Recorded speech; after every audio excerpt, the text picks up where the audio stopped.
क्या हाल चाल। बढ़िया बच्चों, आप सभी का स्वागत है हमारे यूट्यूब चैनल स्मिथ केमिस्ट्री वाला में। और अभी तक हमने यूफोर्बिएसी फैमिली के बारे में पढ़ चुके हैं और आज फैमिली होगी ग्रैमिनी पोएसी। तो ग्रैमिनी पोएसी फैमिली ये आती है हमारे अनाज के अंतर्गत।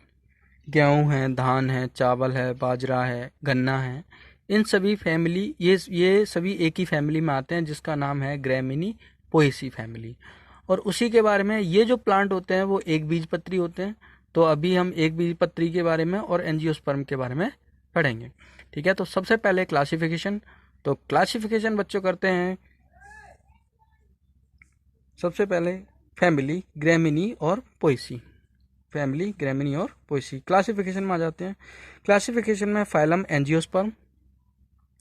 एंजियोस्पर्म का मतलब होता है कि जो बीज के ऊपर एक परत पाई जाती है, चाहे वो स्टार्च की हो चाहे वो सेलुलोज की हो, उसी के लिए क्या बोलते हैं, एंजियोस्पर्म। सब फाइलम मोनोकोटाइल। जब ये अंकुरित होते हैं, जब इनके बीज अंकुरित अवस्था में होते हैं तो इनमें से सिर्फ एक ही पत्ती निकलती है। ठीक है, इसको क्या बोलते हैं, एक बीज पत्री। इस टाइप से एक ही पत्ती निकलती है। मान लीजिए धान का दाना है तो सिर्फ एक ही पत्ती निकलती है यहाँ से, तो उसी को बोलते हैं एक बीज पत्री।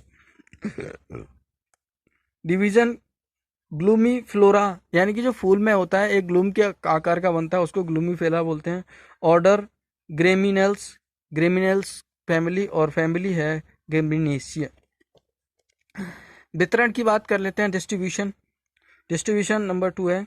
ये फैमिली वनस्पति जगत की सबसे इम्पोर्टेंट फैमिली है, मतलब बहुत ही ज़्यादा इम्पोर्टेंट फैमिली है, क्योंकि हमारे जितने भी अनाज हैं वो इसी के अंतर्गत आते हैं। इस फैमिली में 550 वंश तथा 6000 जातियां पाई जाती हैं, जो कि विश्वव्यापी हैं। पूरे विश्व में टांगे फैला के पड़ी रही हैं इस फैमिली में, पूरे विश्व में हर जगह मिलती हैं। इस फैमिली के प्लांट टेम्परेट रीजन, इस फैमिली के प्लांट शीतोष्ण प्रदेशों, ठीक है, टेम्परेट का मतलब क्या है, टेम्परेट रीजन का मतलब, टेम्परेट का मतलब होता है शीतोष्ण प्रदेशों में बहुत में होते हैं। भारत में इनकी जातियां समुद्र तट, समुद्री इलाकों में से लेकर हिमालय क्षेत्र तक पाई जाती हैं।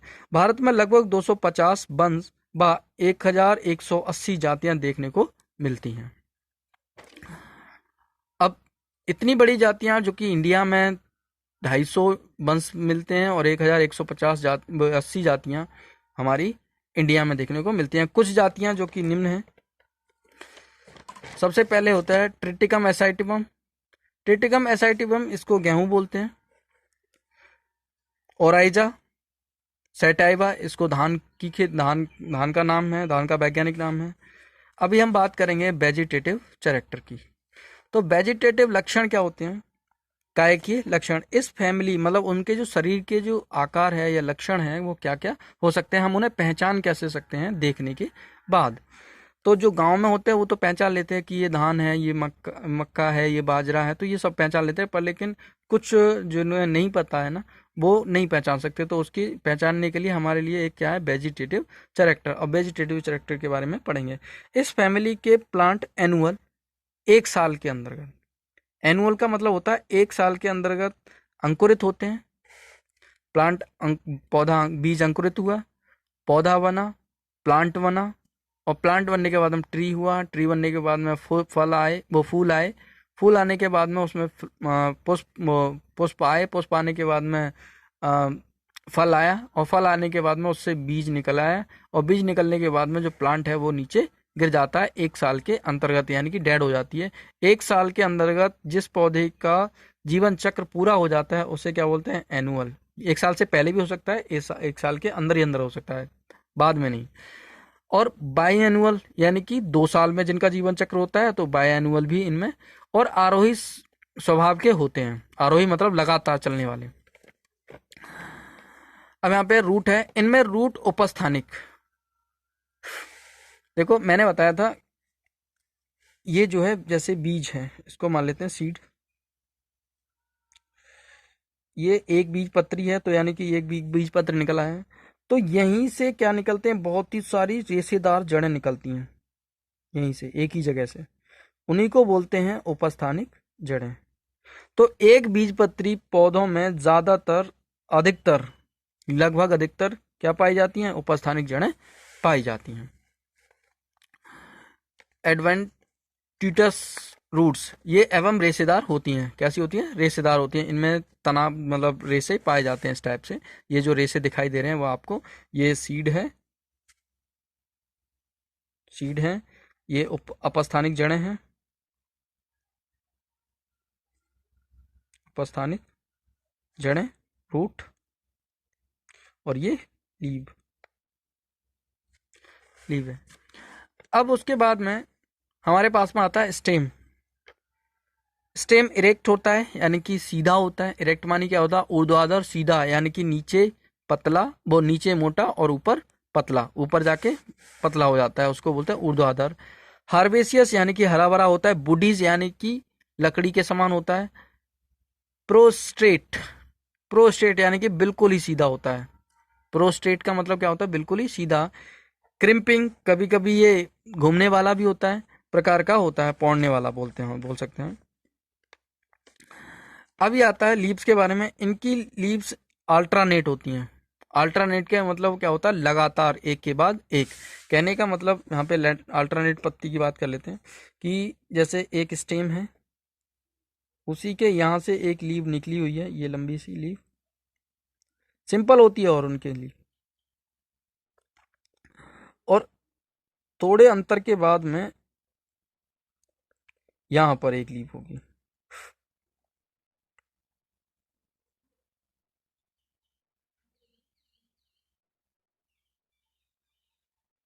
यहाँ पर एक लीव होगी।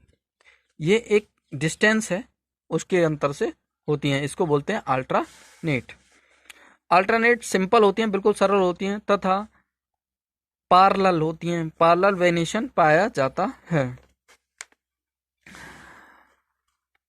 इनकी लीव्स लेमिन एवं लीफ शीट्स में बटी रहती हैं, तथा इनमें इन तथा इन दोनों के जुड़ने के स्थान पर ल्यूगल पाए जाते हैं। इन दोनों के स्थान पे, यानी कि ये यहाँ पर जुड़ी हुई है, तो ल्यूगल मानी होता है गांठ। ल्यूगल मानी क्या होता है? गांठ। आपने देखा होगा कि जो बांस देखा हो ना, बांस, बांस में जो गांठें पाई जाती हैं, उसी प्रकार से गेहूं में भी ऐसे करके गांठें पाई जाती हैं, उनको बोलते हैं ल्यूगल। इनको ही क्या बोलते हैं? ल्यूगल बोलते हैं। ठीक है, आगे है, ल्यूगल होता है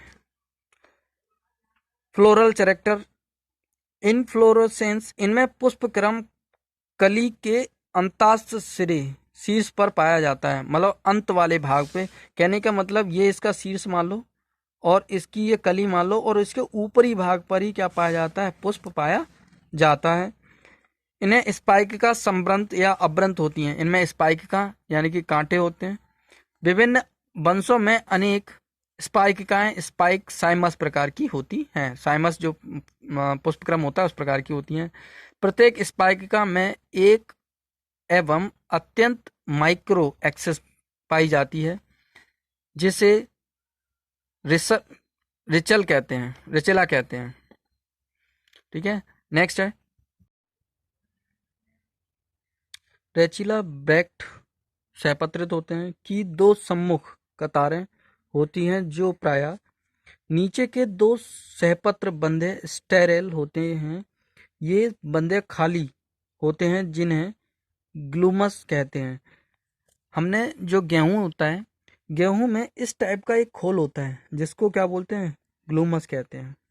क्या कहते हैं? ग्लूमस कहते हैं। ये खाली स्टाइरल ऊपर 1 से 50 तक फर्टियल और फ्लोरल ग्लूम पाए जाते हैं। मतलब इसके ऊपर कितने? 1 से 50 फर्टियल और फ्लोरल ग्लूमल पाए जाते हैं, जो लीमा कहते हैं। लीमा प्रायः हरे नाखर, ये हरे, ये क्या किस कलर के होते हैं? हरे होते हैं, नाखर युक्त अथवा एनुअल, यानी कि इसमें सूख पाए जाते हैं, और सूख रहित यानी कि सूख नहीं भी पाए जाते हैं। इसको बोलते हैं तीकुर भी बोलते हैं हम इसको देसी भाषा में। तो मैं आपको फोटो दिखा दूंगा, जो दिख रहा होगा आपको। ठीक है, फ्लावर, इनके फ्लावर स्मॉल होते हैं, मतलब छोटे होते हैं। इनके फ्लावर कैसे होते हैं? छोटे होते हैं और अब्रंत होते हैं। इसका मतलब क्या है? सीसेल का मतलब क्या है? अब्रंत होते हैं और ब्रैक्टेट होते हैं। ब्रैक्टेट का मतलब क्या है? सहपत्री होते हैं। हार्मफोडेट, हार्मफोडेट का मतलब होता है मेल और फीमेल पार्ट एक ही पुष्प में पाए जाते हैं, उसी को बोलते हैं द्विलिंगी। यूनिसेक्सुअल यानी कि एक लिंगी, मेल पार्ट अलग पुष्प में और फीमेल पार्ट अलग पुष्प में पाया जाता हो, उसे क्या बोलते हैं? यूनिसेक्सुअल। इसे जैसे एग्जाम्पल है मक्का में होता है, मतलब जो एग्जाम्पल है जो यानी यूनिसेक्सुअल का, उसको बोलते हैं मक्का में। जाइगोमोर्फिक होता है। जाइगोमोर्फिक का मतलब क्या होता है? एक समव्यासी, सिर्फ एक ही बार हम पुष्प को मध्य भाग से काटेंगे तो क्या होगा? दो बराबर भागों में बटेगा, बाकी नहीं बटेगा। उसको जाइगोमोर्फिक यानी कि एक समव्यासी कहते हैं। हाइपोगैनस होता है, यानी कि ओवरी के ऊपर ही क्या होते हैं? पुष्प लगे होते हैं। अब आता है पेरियंथ। 3 स्टेमन्स होते हैं।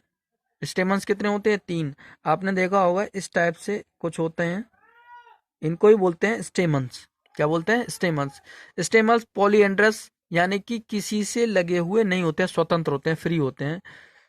फिलामेंट लॉन्ग होते हैं, मतलब इनके जो फिलामेंट हैं, इनकी जो लंबाई है, इनकी जो लंबाई, ये जो दिखाई दे रही है, इनकी जो फिलामेंट है, इनको बोलते हैं फिलामेंट। क्या बोलते हैं? फिलामेंट। इनके जो फिलामेंट हैं वो बहुत ही लंबे होते हैं।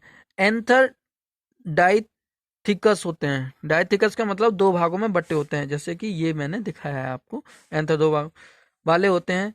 वेरिस्टल होते हैं, तथा वेरिस्टल होते हैं। एंड्रोसियम की बात कर लें, ये एंड्रोसियम हाइग्रोस्कोपिक, हाइग्रोस्कोपिक यानी कि आर्द्रता ग्रही, यानी कि नमी को सोखने वाले लेडिक्यूल्स द्वारा शो होते हैं, इन्हें लेडिक्यूल्स द्वारा शो करते हैं। गाइनोसियम ओवरी, गाइनोसियम का मतलब क्या होता है? ओवरी। मोनोकार्पेलरी, मोनोकार्पेलरी का मतलब क्या होता है? जो ओवरी होती है वो सिर्फ एक ही भाग में बटी होती है, या इसको बोलते हैं यूनिलोक्यूलर। यूनिलोक्यूलर यानी कि एक ही ओवरी होती है, ओवरी के कई भाग नहीं होते, एक ही ओवरी के एक ही भाग होता है। और बाकी अगर बाइलोक्यूलर या पॉली पॉलीकार्पेलरी या ट्राइकार्पेलरी का मतलब होता है एक ओवरी के 3 भाग या 2 भाग। अभी इसमें कोई भी भाग है नहीं, तो इसीलिए मोनोकार्पेलरी सुपेरियर होते हैं, यानी कि उसके ऊपर रखी होती है। स्टाइल अनुपस्थित होते हैं, इनमें स्टाइल नहीं पाए जाते हैं। सीड, इनमें सीड इंडोस्पर्मिक होता है। तो सीड को समझ लेते हैं। इंडोस्पर्मिक क्या होता है? कि जैसे कि मान लेते हैं हमारा क्या है, ये पेन है, ठीक है। अब पेन के ऊपर ये कवर चढ़ा हुआ है, यानी कि इसके अंदर क्या रिफिल है, को क्या बोलेंगे? बीज बोलेंगे। और ये जो है उसको बोलेंगे आवरण। अगर इसको निकाल दिया जाए तो इसको बोलेंगे नॉन इंडोस्पर्मिक, यानी कि उस पर आवरण नहीं है। पर लेकिन इस रिफिल के ऊपर आवरण है तो इसको बोलेंगे इंडोस्पर्मिक, ठीक है। तो वैसे ही बीज होते हैं, तो बीजों के ऊपर अगर यदि आवरण होता है तो उसको इंडोस्पर्मिक बोलते हैं, यदि आवरण नहीं होता है तो नॉन इंडोस्पर्मिक कहते हैं। अब आता है फ्रूट के बारे में। तो फ्रूट क्या होता है? कैरिप्सिस, बेरी तथा नट प्रकार के फ्रूट पाए जाते हैं। Floral formula, percentage male female एक ही में, पेरियंथ 0 और 2 होते हैं। लेडिकुलस का मतलब होता है हाइग्रोस्कोपिक, हाइग्रोस्पोकिक स्कोपिक का मतलब होता है आर्द्रता ग्रही, यानी कि नमी को सोखने वाले। और एंड्रोसियम 3 और 6 होते हैं, और गाइनोसियम कितने होते हैं? 1 होते हैं। अब हम बात करेंगे ग्रेमिनी फैमिली के डायग्राम की बात, ठीक है। तो अब ड्रॉ करते हैं प्लांट्स के लिए उनके डायग्राम ड्रॉ करते हैं। तो ये हमारा क्या है? स्टेम है, और स्टेम से यहाँ से निकलती है लीव्स। यहाँ से क्या निकली है? ये लीव्स।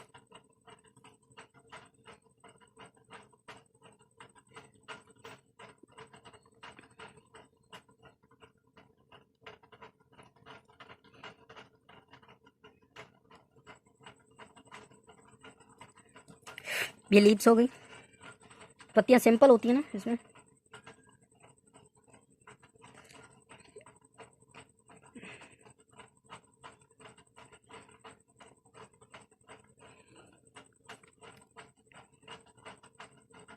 जैसे धान के पत्ते तो आपने देखे ही होंगे। और अल्टरनेट होती हैं। तो अल्टरनेट का मतलब होता है लगातार एक के बाद एक। अल्टरनेट का मतलब क्या होता है? लगातार एक के बाद एक। ये जो लीव्स हो गई,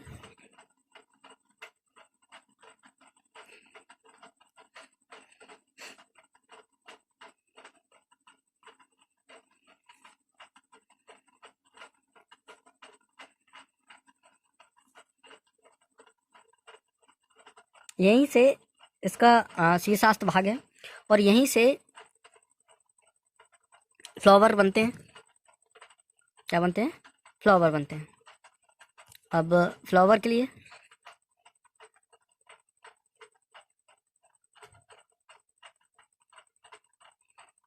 ऐसे इस टाइप से, ये धान की बाली मान लो,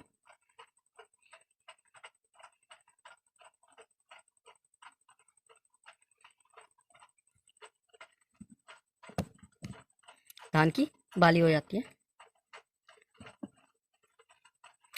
और उसके बाद में नेक्स्ट यहीं पे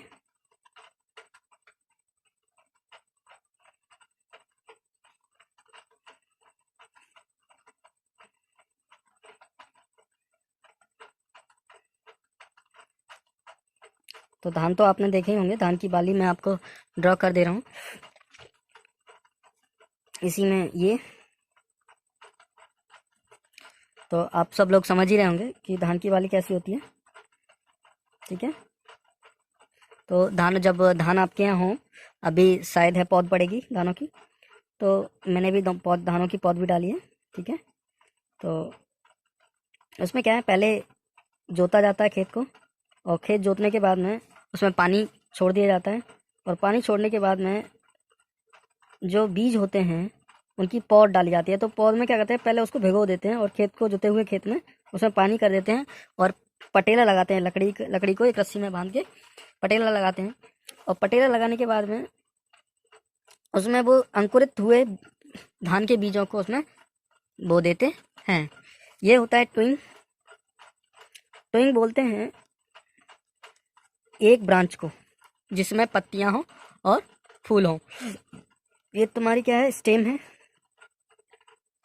ये लीव्स है, लीव, ये भी लीव है, और ये क्या है, फ्लावर। क्या है ये? फ्लावर। फ्लावर है। नेक्स्ट इस साइड में यहाँ से बना देते हैं। इस टाइप से आपको एक चीज़ दिखाई दे रही होगी, ये वाले इस टाइप से मैं आपको बड़े से बना के दिखा दे रहा हूँ।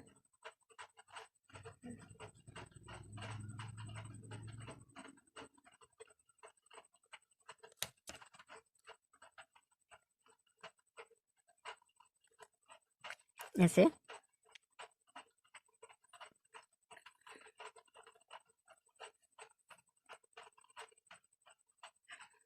और नेक्स्ट में एक यहाँ पे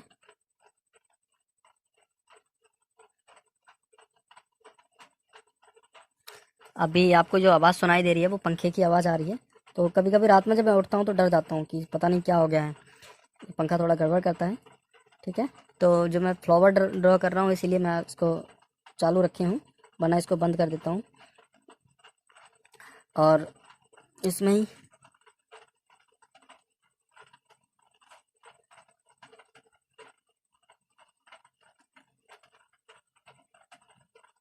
ये एंथर है और ये स्टेमन्स और स्टाल्क।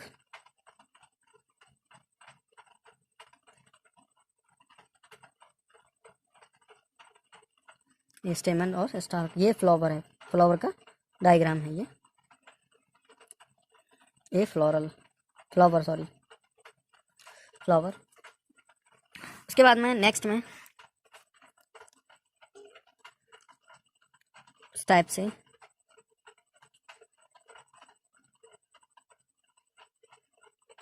ये ग्रेन, ये क्या है, ये ग्रेन यानी कि चावल का दाना। किसका दाना? चावल का दाना। और थोड़ा सा जो मोटे वाले भी होते हैं और भी टाइप के होते हैं चावल के दाने। ठीक है। तो इस प्रकार से लाइनिंग भी होती है चावल के दाने की, तो वो है ये। अब उसके बाद में बताते हैं फ्लावर डायग्राम, फ्लोरल डायग्राम।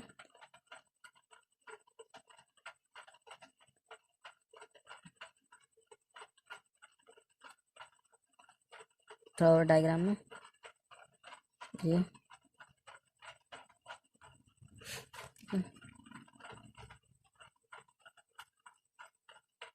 ये हमारा हुआ।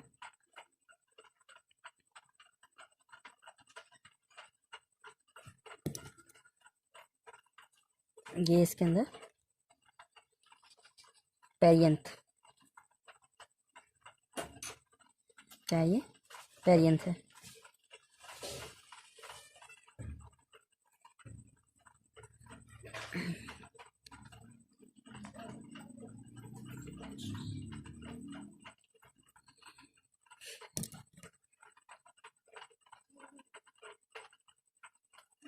सॉरी ये नहीं चल रहा है पेन, तो दूसरा ले लेता हूँ। तो अभी दूसरा ले लिया है मैंने।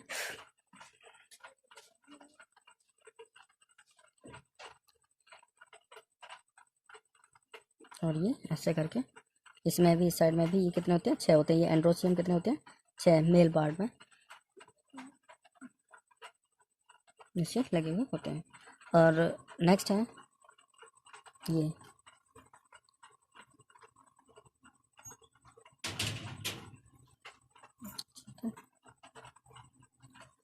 ये है फ्लोरल डायग्राम।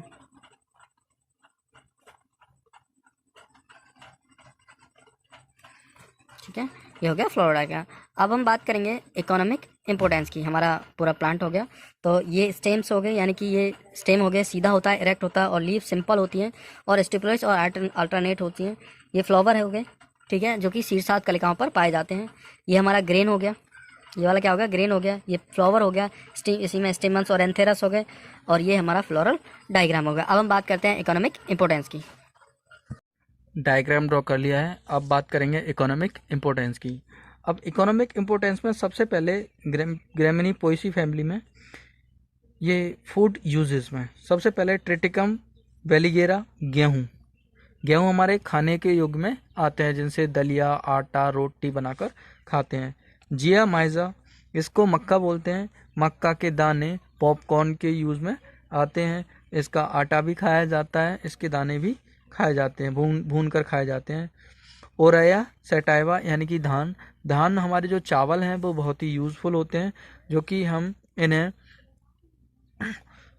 भात, खिचड़ी, पुलाव इनके रूप में खाते हैं, बिरयानी के रूप में भी खाते हैं। तो बिरयानी खाइए बच्चों, हाँ सही है, सभी के मुंह में पानी आ गया होगा बिरयानी के नाम से। सेचेरम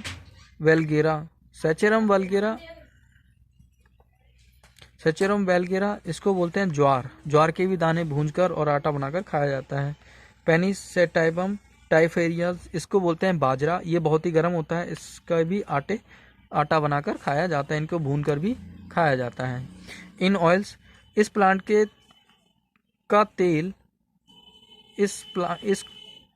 का तेल मच्छर प्रतिकर्षक क्रीम बनाने में यूज होती है, यानी मच्छर को भगाने वाली क्रीम बनाई जाती है। अब एक प्लांट ऐसा होता है जिससे चीनी बनाई जाती है। शर्करा बनाने में सैचेरम ऑफिसिनेरम का प्रयोग किया जाता है। सैचेरम ऑफिसिनेरम इसका नाम है, देसी नाम जिसको बोलते हैं गन्ना, शुगर कैन, क्या बोलते हैं, देसी गन्ना शुगर कैन। इसका यूज चीनी बनाने में किया जाता है। Thank you for watching my video.